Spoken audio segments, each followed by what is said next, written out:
Bonjour les petits calamars, bienvenue dans cette nouvelle vidéo. Alors aujourd'hui, vidéo un peu particulière parce que dans un premier temps, je dois vous annoncer que j'ai un rhume, d'où cette voix de merde qui se porte à vos oreilles. Donc je suis désolé si j'ai une voix un petit peu qui vous rappelle le bruit du frottement d'une craie contre un tableau.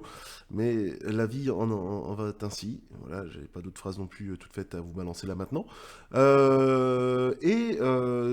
C'est une vidéo un petit peu particulière parce que c'est une vidéo qui va vous parler de 3 chestbursters que je trouvais plutôt intéressant. C'est une vidéo qui sera courte, mais il n'y a pas assez en fait. Il n'y a pas assez d'infos pour faire 5 faits sur chaque chestburster. Donc je me suis dit, bon, bah, quitte à les présenter, autant les présenter tous les 3 en même temps. Donc voilà, j'espère que ça vous plaira. Et on se donne rendez-vous à la fin de la vidéo, si je ne perds pas ma voix d'ici là. Et si vous avez des bons trucs pour soigner les rhumes comme ça, je suis preneur. Dans les commentaires, vraiment, des remèdes de grand-mère et tout, parce que là j'en peux plus.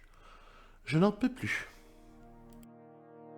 Et avec le premier chestburster, vous en doutez, je vais vous parler du Bambi Chestburster. Apparu dans Alien 3, ce chestburster est un quadripède et donc plus agile que ses cousins issus d'hôtes humains.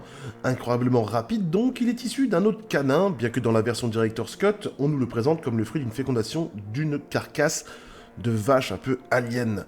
Le design initial nous offrait un concept intéressant d'un chestburster aux pattes encore plus grandes et fines, avec un design final plutôt arachnéen.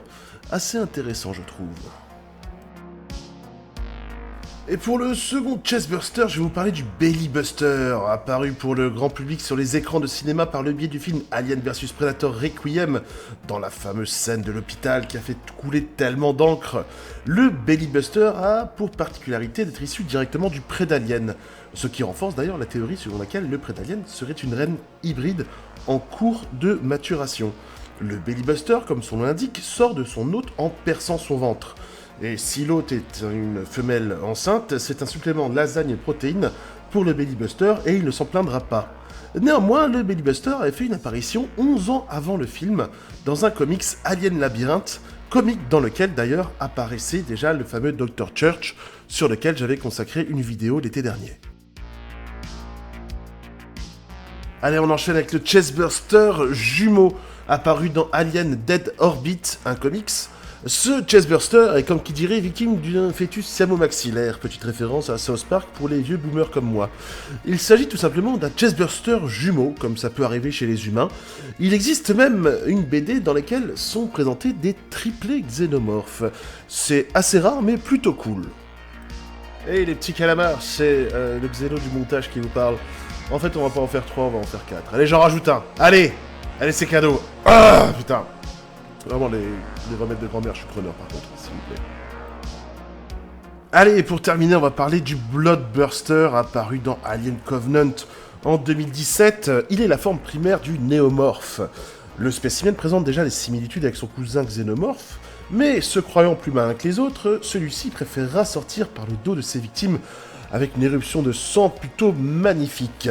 D'une peau blanche et dotée de tous ses membres, c'est un spécimen rapide et très agressif qui offre déjà des capacités défensives et offensives. Ce qui est somme toute assez paradoxal, puisque si le néomorphe est l'ancêtre du xénomorphe, alors pourquoi lui donner des avantages évolutifs que le xénomorphe perdra par la suite? Allons Ridley. Et bien voilà les petits calamars, c'est la fin de cette vidéo. D'ailleurs, je voulais vous poser une question par rapport à Alien Covenant. La scène du Bloodburster, moi, il y a un truc, vraiment. Pourtant, je suis pas quelqu'un qui suis très axé ménage, je suis même un peu bordélique, mais... Putain, ça m'a donné envie de passer la serpillière. La scène, j'avais envie vraiment de prendre un raclot et de nettoyer... Enfin bon, bref, ça c'est moi qui suis un peu... Est-ce que vous, ça vous a fait pareil? Je sais pas, bon, bref. Voilà, c'était non pas 3 mais 4, surprise en 1000 vidéos, Chestburster un peu inhabituel que je voulais vous présenter. Comme je vous l'ai dit en début de vidéo, c'est parce qu'il n'y a pas assez de contenu pour faire 5 faits dessus, donc j'en ai fait un petit condensé. Et puis voilà, alors si ça vous a plu, n'oubliez pas de commenter, partager, liker le Tipeee.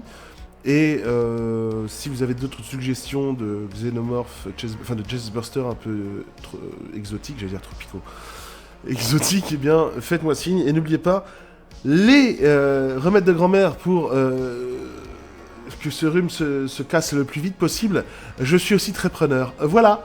Prenez soin de vous et on se retrouve sur une prochaine vidéo. Bise les calamars.